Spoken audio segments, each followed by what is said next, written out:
All right, good afternoon. Welcome to our Education USA Hangout on the Introduction to U.S. Community Colleges. My name is Amir, and I will be your host for today.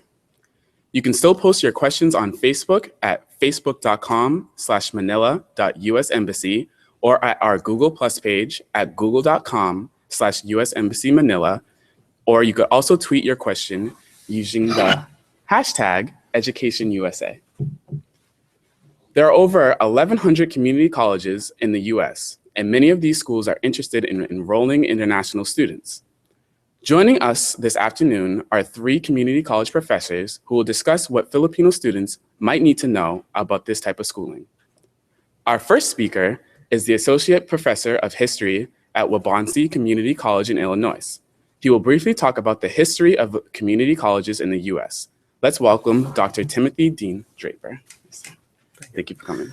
Thank you very much, Amir. Good afternoon to all our viewers online. I'm actually a newly made full professor, just heard the news. Oh, nice. I have a doctorate in American history from Northern Illinois University, and I've been teaching at community colleges for almost 20 years, 15 years full time. And I appreciate this opportunity to speak with you and speak with our online audience, and have really enjoyed the past month in the Philippines. What I'd like to do is to tell you a little bit about the history of community colleges in the United States. I think to understand where the community colleges come from, one needs to take a little bit of time to take a look at the development of American education, particularly public education. The slide that you see has a picture on it that is thought to be the first book published in the United States, the Bay Psalm Reader. And the intention of this was to help early colonists to the United States in the 1600s to attain Bible literacy. And the first schools in the United States were really intended to increase literacy among largely male population. After the American Revolution, by the time you get to the late 1700s, early 1800s, the shift was from religion to more of a civic education, particularly with the importance of documents like the Declaration of Independence, the Constitution of the United States. It was the idea that citizens should be literate to be able to participate in the early republic. Once again, this was primarily aimed at young men. Linda Kerber, a well-known American historian, talks about Republican motherhood, where for women, much of the education was done within the family domain. By the time you get to the post-Civil War period, the shift, particularly because of large immigration from Europe, some from China, some from Japan, Korea, certainly the Philippines by the time you get to the turn of the century, was the idea of Americanization, that we needed to make public schools, by this time of the late early 1900s, able to serve the needs of newly arrived immigrants, particularly understanding what the needs of being an American citizen and becoming an American citizen were. By the time we get to the late 1800s, early 1900s, America, like much of the Western world, is industrializing. Urban communities are growing, and there's problems with that: sanitation, crime, juvenile delinquency, health issues. And the progressives were a reform movement intending to deal with many of these kinds of problems. One of the issues that they dealt with, particularly in the cities, was how do we educate the immigrant population, working class population. In Joliet, Illinois, there was a joint venture between the then president of the University of Chicago, William Rainey Harper, and the superintendent of schools in Joliet to create kind of an entree to higher education that became the first American public community college, Joliet Community College. Now what we want to do is to shift from this historical perspective and to take a look at, in our next slide, the idea of how American public education is structured today. And I suggested kind of a 2-tier system. The upper tier is much like I think you have in the Philippines. We've learned a little bit about the reforms that are going on in public education. Largely American public education prior to universities or colleges is the K-12 system. And I've suggested that elementary, there's an intermediate or middle school, and then a high school system. On the higher education level, the universities are the premier institutions, 4-year universities like you have here with the University of the Philippines. And they are very scholarly based. That's where people get their baccalaureates. And then there's other opportunities for them to go on for professional or graduate degrees. They're also vocational institutions. our concern today are community colleges. Community colleges are intended, sometimes they're called democracy's classroom, because they are open access. They can end up taking in individuals who might have a challenge to get into the universities. For example, we pretty much have what is considered an open enrollment system.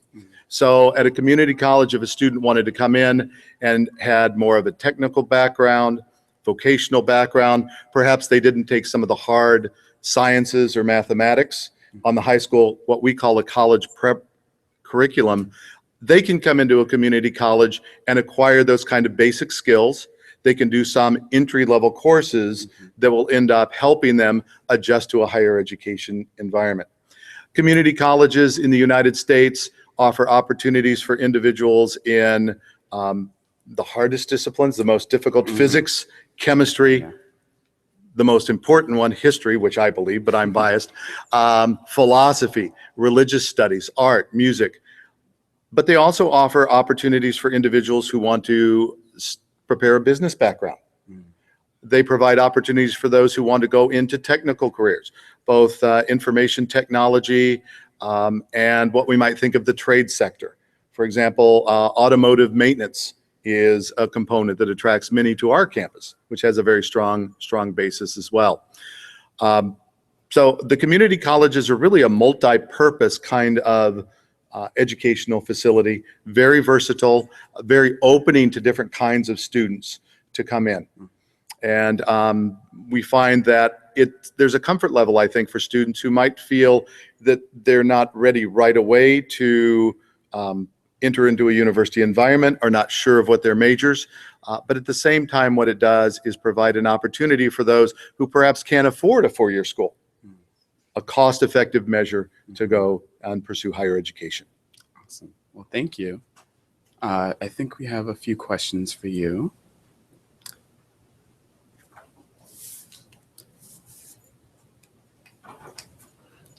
Okay, our first question was sent via email. Can you tell me the difference between a community college and a university? Certainly. Community colleges are really geared toward a two-year curriculum. So what would sometimes we've heard here in the Philippines is year one, year two would be freshman or sophomore years. And it is geared for those individuals as a kind of transition from high school to what we call senior institutions or four-year institutions. So they're getting that kind of early preparatory work before they pursue courses in their majors. Another big difference is that universities at the in the United States, particularly public universities, are large. And class sizes can be anywhere from 30 to 300 students. Pretty much at my institution, I think about 50 or 60 are the largest classes, maybe as many as 70s, but really the teacher-student ratio tends to be fairly small, 1 to 20, 1 to 25. So students get more of an opportunity to work with their professors in that. And then the other big difference that students should keep in mind is that at community colleges, unlike universities, those of us trained to teach really emphasize teaching. Not to say there aren't great teachers at universities, but really the emphasis there is on research and publications. Whereas at community colleges, we're there to serve fundamentally the needs of students. Awesome.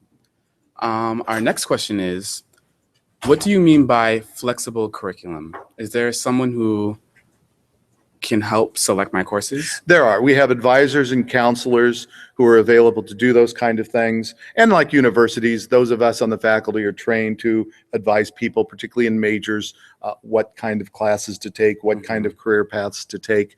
Flexible curriculum, I think, is that the community colleges were really one of the first American educational institutions to put an emphasis on distance learning.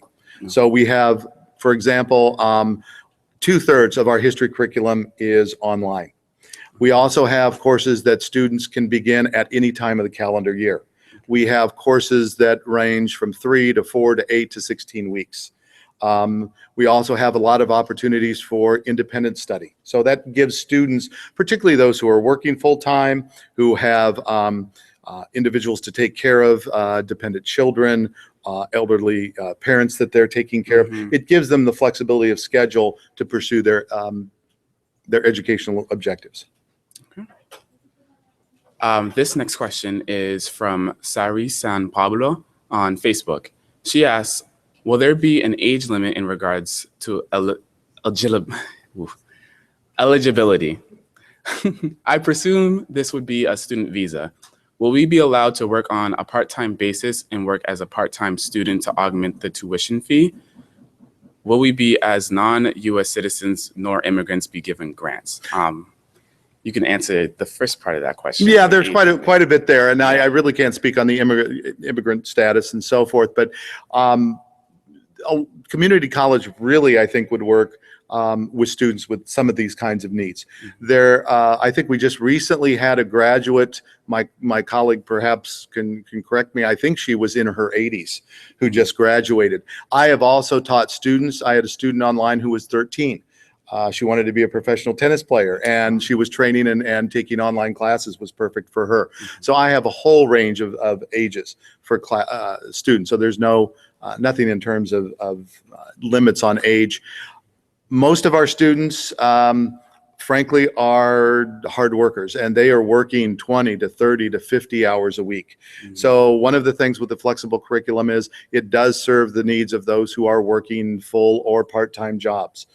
So I think that certainly that would help that student. Okay, awesome, thank you. Well, thanks again for presenting with us. Thank you for having me. Definitely appreciate it.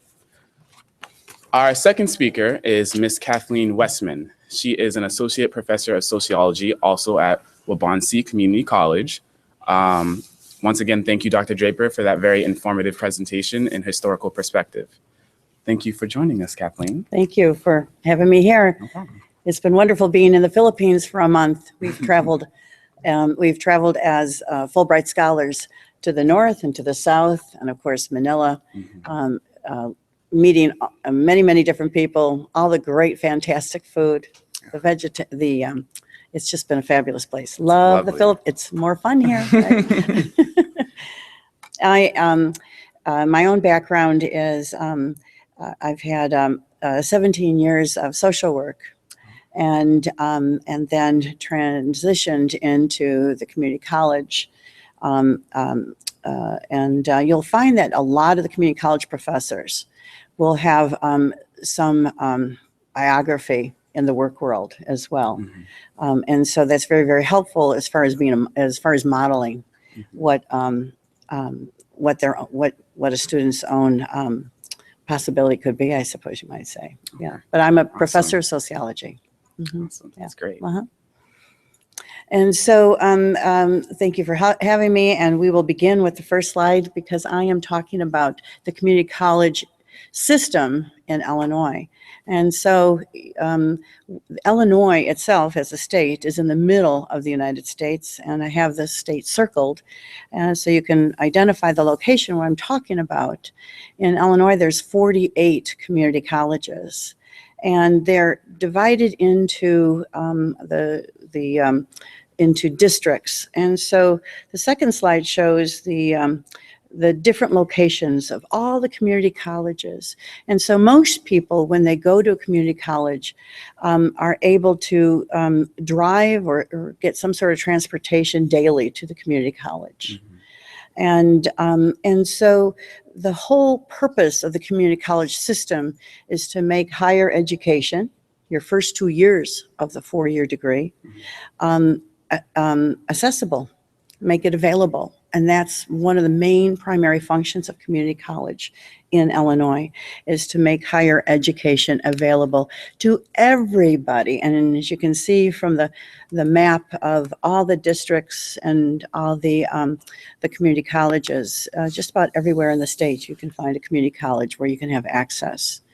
And when you're planning what it is you might need in terms of your own academic skills for a community college, entry is open.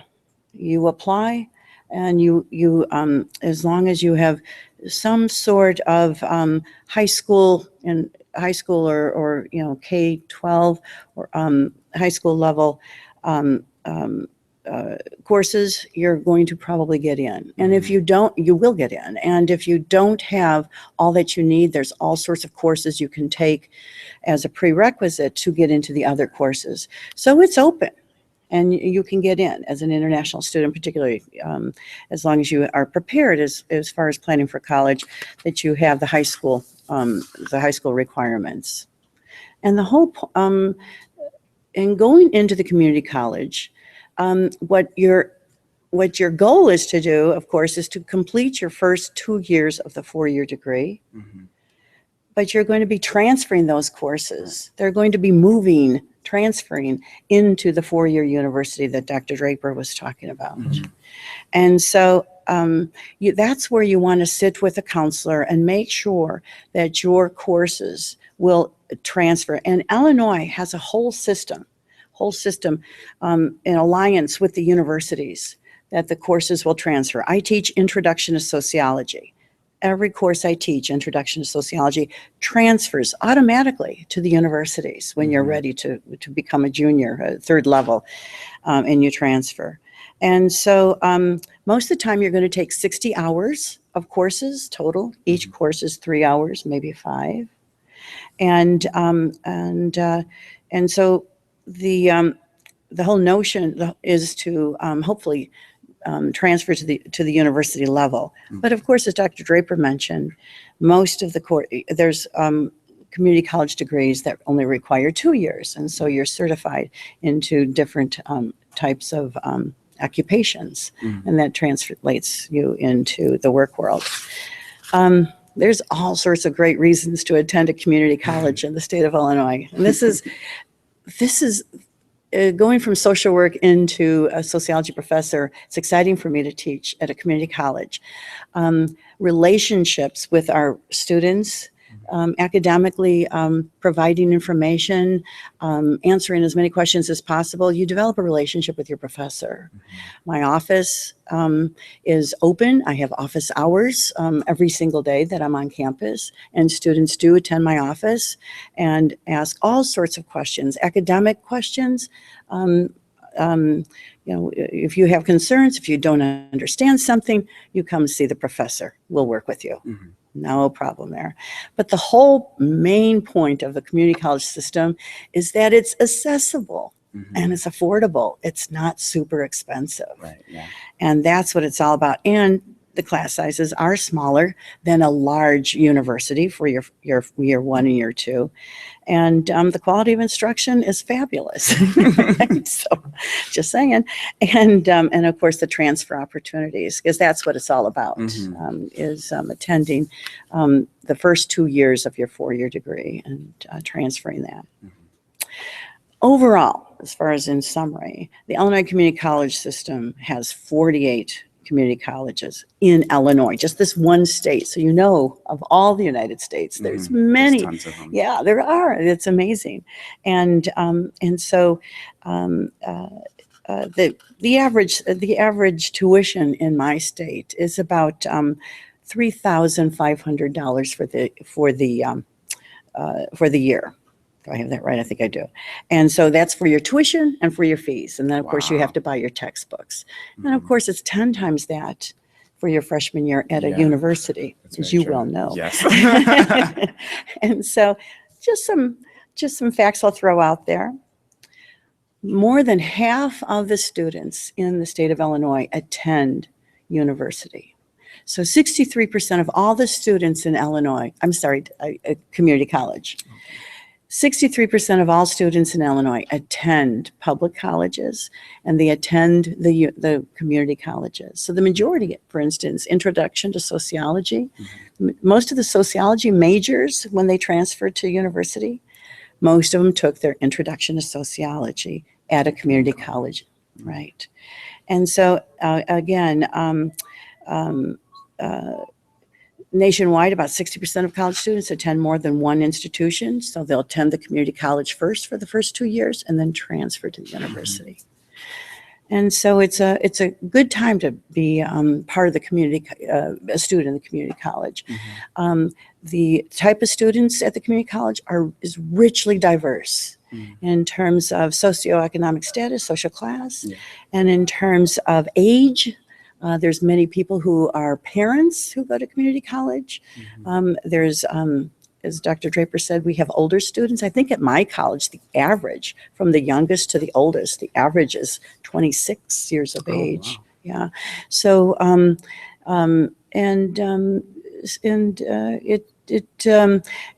it's a great way to start your education.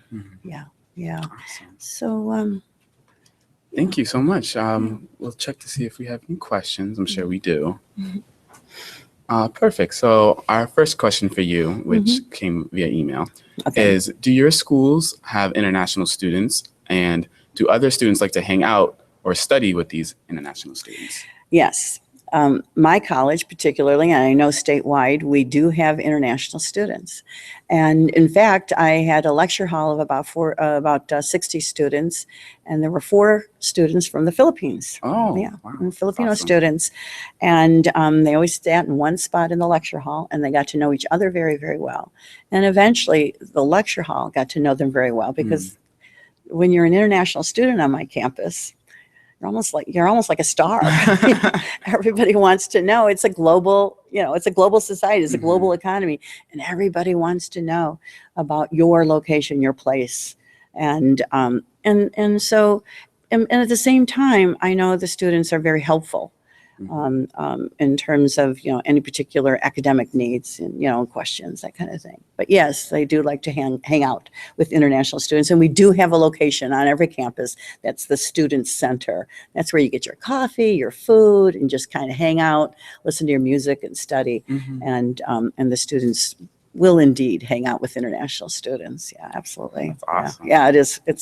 And we have a brand new student center. It's awesome. It's gorgeous. So the students have a good time. Yeah, and there's all sorts of student clubs and student activities, and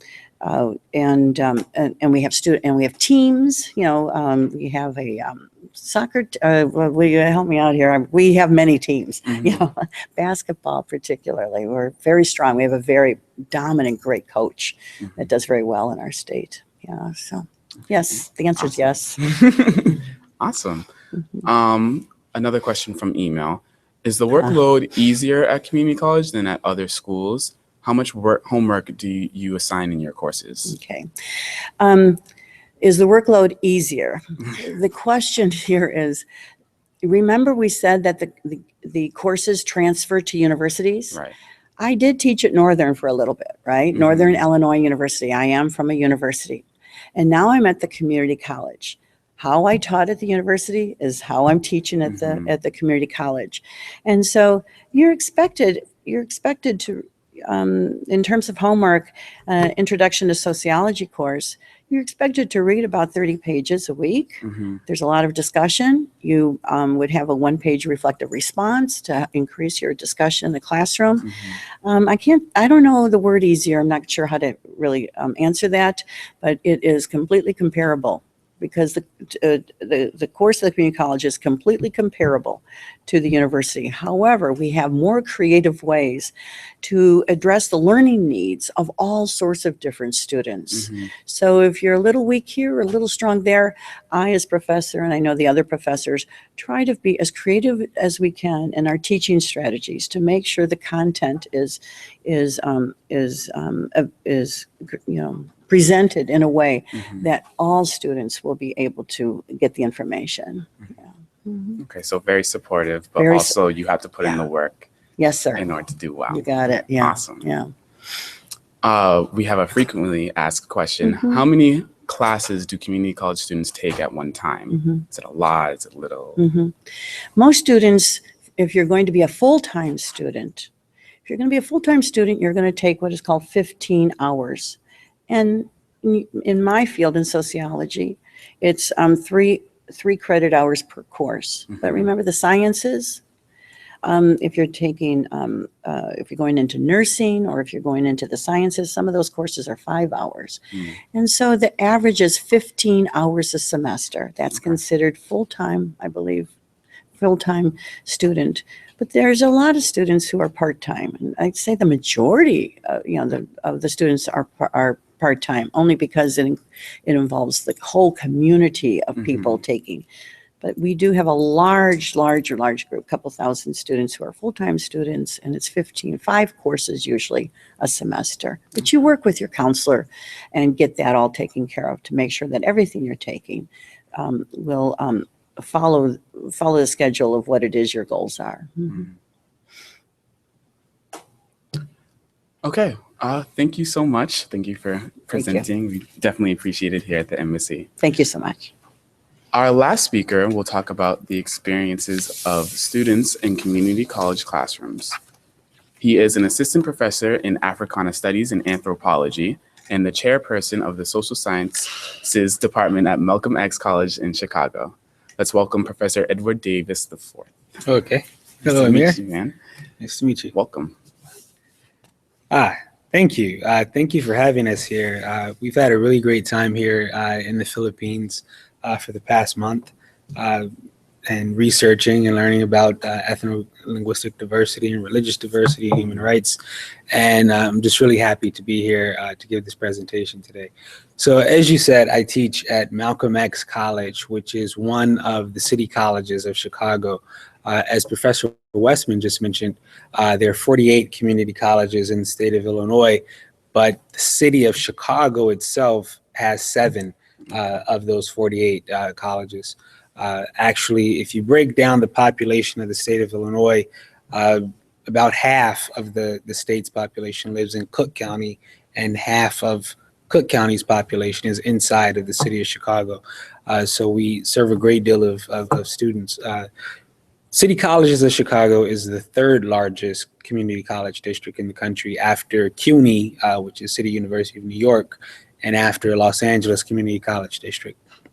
We serve about 120,000 students per year. We have about 5,800 faculty members who serve our students rather at City Colleges of Chicago.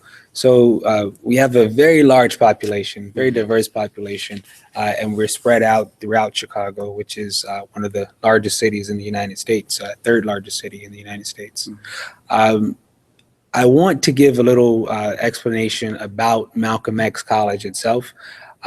Some of this material could be found in a book, I hope I can say this, a book called Malcolm X's Worldview, a Black Studies Exemplar, which is published by Michigan State University Press. I wrote a chapter in that book which describes the history of Malcolm X College and things of that nature. And students might be able to read that if they want to. But the history of Malcolm X College goes back to about 1911, well before Malcolm X himself was actually born. And this was the first community college in the city of Chicago. Crane College is what it was called. But with the civil rights movement of the 1960s, in 1968-69, many students organized to change the name of the college to Malcolm X, to honor Malcolm X, the civil rights leader. There were also moves to name a college after Robert Kennedy and Martin Luther King Jr. We have Kennedy King College and City Colleges of Chicago. And even in New York City, there were efforts to not name a college after Medgar Evers, a very famous civil rights leader from Mississippi. So if you look at the 3rd slide, I believe, there's a picture of Malcolm X College, which is located in Chicago's west side. Here I have a little bit explaining some of the history of the college and some of the things that I just mentioned.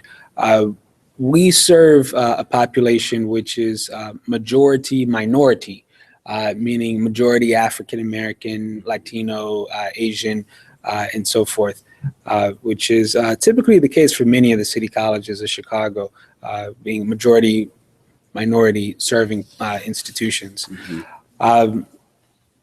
We also have many students from different age groups, as young as teenagers who are dual enrolled in high schools and in college at the same time, up to students who are 60, 70, 75 years old. I've had students as old as 75 years old in my classes. In one of my honors classes that I teach, one of the greatest students I had was actually valedictorian this past year. Graduation was held in May in Chicago, and he is from Nigeria. So we have international students at our school who do very well. They excel, and they go on to universities, to four-year universities. As we said, the curriculum that we establish and that we create and that we institute in our schools, it is transferable to four-year institutions, to four-year universities in the state of Illinois or elsewhere. So this is, very important place to receive an affordable education. As Professor Westman mentioned, about 50% of the students who attend college in the state of Illinois attend a community college at some point in their life. My mother is a graduate of City Colleges of Chicago, actually Olive Harvey College in the South Side, before she went on to University of Illinois to earn her degree. My grandmother, my father's mother, actually received a certificate in I think it was culinary arts from one of the city colleges. My grandfather attended one of the city colleges many years ago. So it's a very important place for people to receive an education. You see one slide in the PowerPoint which shows a traditional university lecture hall where some freshmen and sophomores at some colleges might receive instruction. They might be one of 100 or 200 students. But the slide that follows, this is actually a classroom at Malcolm X College where our students number about 30, maybe 25 to 35. And there's a great deal of student-centered lecturing and instruction. We call this andragogy instead of pedagogy. Andragogy referring to adults, right? Instruction with adults. And so the education is very much student-centered at the community college and not professor-centered. At a university, as my colleagues have said, at the university level, there may be a great focus on research that the professor would do, which we do as well. We do research and things of that nature. But our primary goal is to teach the student, instruct the student in small class sizes. And so the student at the community college may get to know their professors much better than they might at a university where there would be another 200 students in the class with them at the freshman, sophomore level. Once you move up into the junior and senior level at a university, at a large public university, you might have smaller class sizes. It all depends on the institution that you attend overall. So as I mentioned, the students at Malcolm X College do come from many different socioeconomic backgrounds. And do plan on moving on to four-year institutions. Some may just be there to take a few classes. Maybe you have a job, but you want to take Spanish classes or Mandarin, Chinese, right? And you just want to take those. And so you take a few classes here or there, or you want to pick up some sort of skill set. Within City Colleges of Chicago, our 7 campuses have certain designated themed disciplines that are specific to each campus. So for example, even though I teach Africana Studies and Anthropology at Malcolm X College, our focus is health sciences.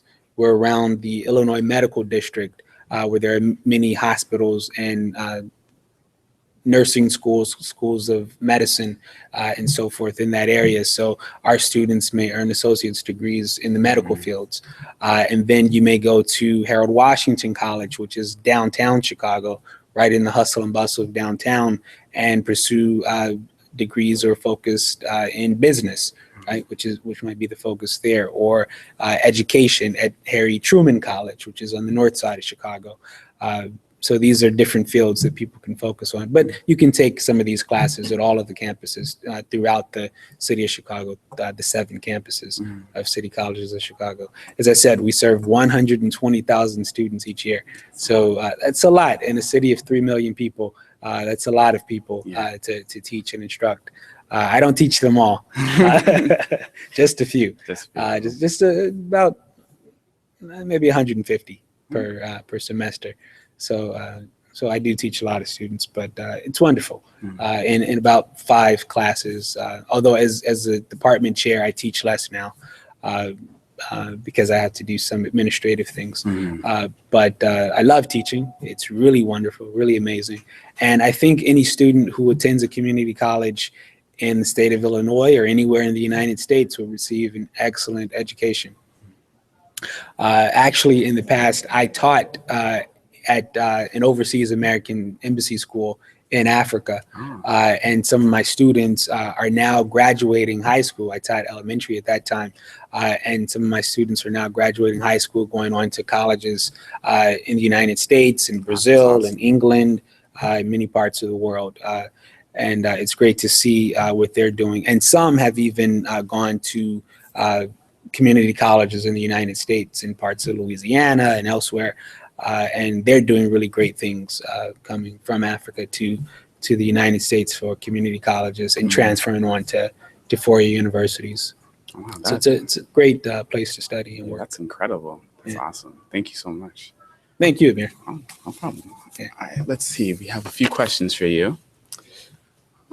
Sari San Pablo has another question on Facebook for you. She states that I am already a college graduate and would want to pursue a master's degree. Am I eligible to enroll in a community college?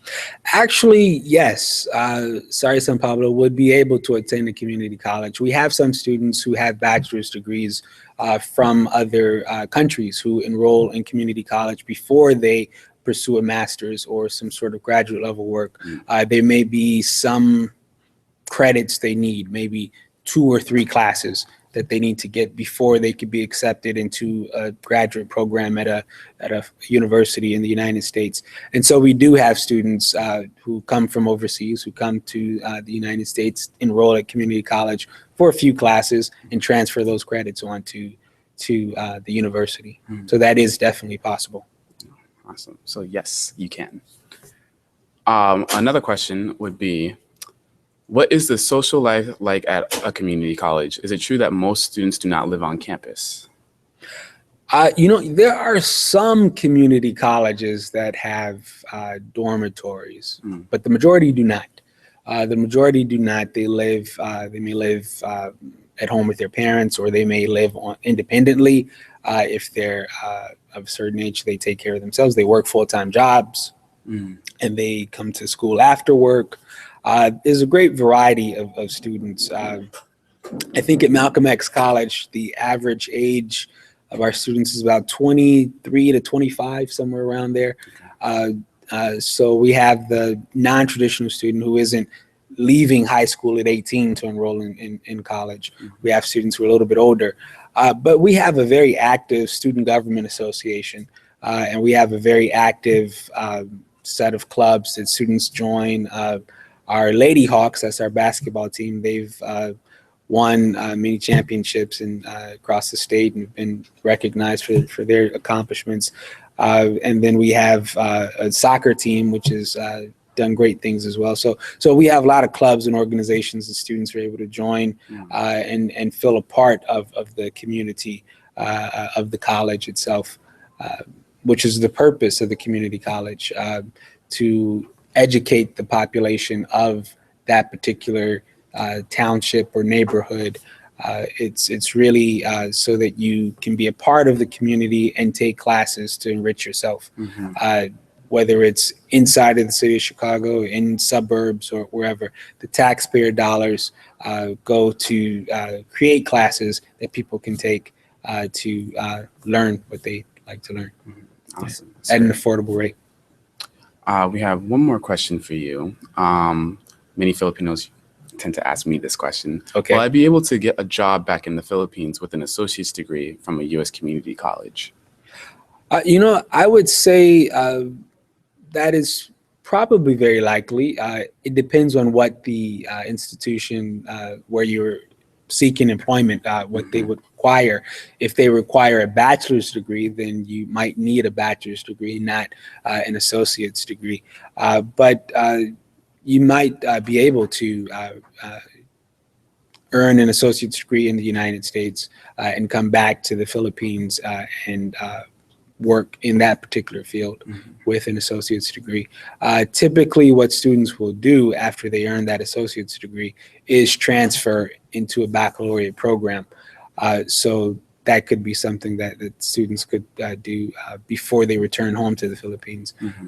But you could definitely get a job with an American Associate's degree back here in the Philippines. It is a bona fide and strong credential to have.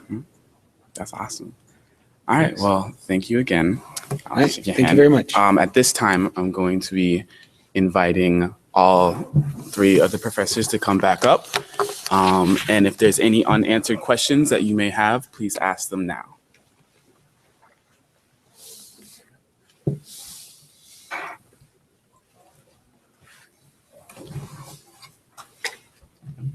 All right, thank you guys again.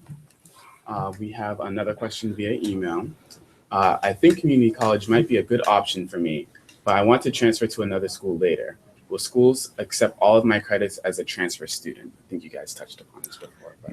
Yes. The answer is in Illinois, yes, most of those courses will transfer. However, you definitely want to sit down with your counselor and check and make sure exactly what that looks like. There are some exceptions if you're weak in a particular subject and you have to take a prerequisite course, it's called, a course to prepare you for the college course. It usually does not transfer. And so there are some courses that may not transfer. It's only those preparatory courses that you may need because you're a little, you need some improvement before you go into the course that you need. So double check with your counselor. It's also available on the website of your university, the community college that you're interested in. But the answer is yes. Almost most of them do.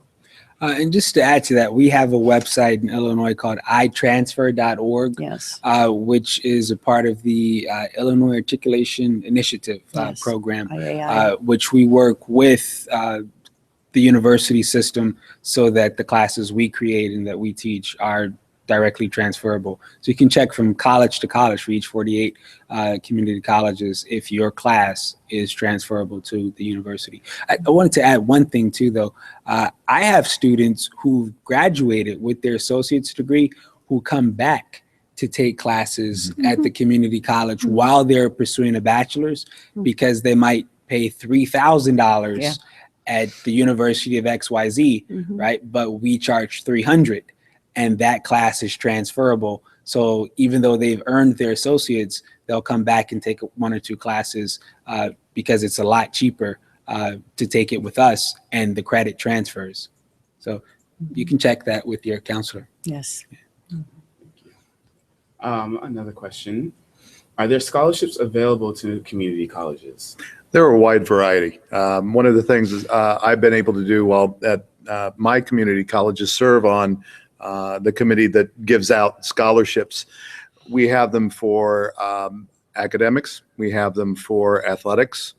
There are scholarship opportunities for gifted students who perform particularly well. I do know that at my institution, one of the prime considerations is that of students' need, and that particularly those who may face economic challenges in going to college and pursuing higher education, that is a priority for the school itself.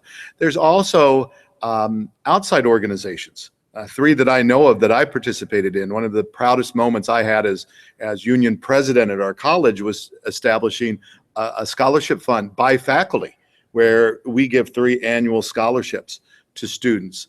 I know the Illinois State Historical Society, its scholarship program may go to benefit community college students as well. So there are a variety of opportunities.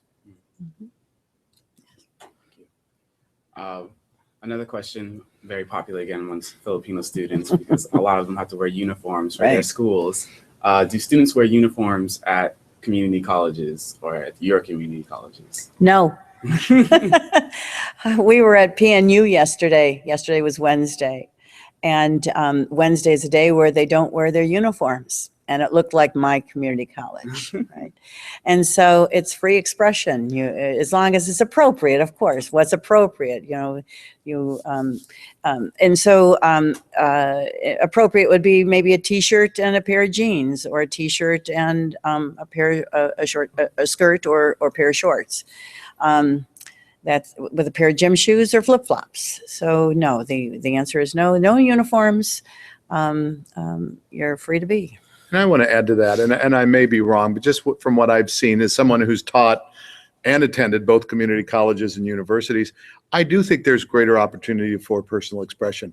I think that because many of them aren't residential colleges, and because there is a lot of opportunity for people across the economic spectrum to attend community college, perhaps there's a little less peer pressure to conform to some societal expectations. And I think students feel very comfortable with one another, and they're able to express themselves in ways that perhaps not some of the other institutions. That's correct. Yeah. All right, we have time for one more question. Do I, as a student, need to take the SAT to apply to community colleges? Well, I'll say with city colleges, we have a test, a placement test that people take when they come to enroll in classes. The compass test is what it's called. So the day that you show up to register for classes, you take the compass test, and that will place you in your English, reading, math, and those sorts of classes. Some students can be eligible for certain scholarships if they take the SAT or ACT exam and receive a certain score, which is important for those things in terms of scholarships are concerned. But typically with us, you don't have to take the SAT or the ACT. No. I think we're very much the same Yes, kind of yes, yeah. There is ACT out there and SAT out there, but it's not a requirement to get into community colleges. Because remember, one of the main emphasis of a community college is open access. And so there's other variables, of course, as we mentioned earlier. So double check with the different community colleges. It's on their website, but no, the answer is no. You most likely do not need that. Well, I want to thank you guys so much once again for tuning in with us. Thank the viewers for all these wonderful questions. Unfortunately, we do not have enough time for any more of your questions. But once again, thank the professors here today for sharing their knowledge and expertise to our viewers online. Great. You can watch this Hangout, this Google Hangout again later on our YouTube channel, youtube.com/US Embassy Manila. And please do not forget to like us on Facebook, www.facebook.com/manila.usembassy. Follow us on Twitter as well, www.twitter.com/US Embassy Manila. And find us on Google Plus at plus.google.com/+US Embassy Manila. And on Instagram, search for US Embassy Manila. If you have any more questions, you can post them on the Education USA Facebook page at facebook.com/educationusa.philippines. Again, thank you for joining us this afternoon. Maraming salamat. Salamat. Salamat po. Yes. Thank you guys. Thank you. Thank you. Thank you.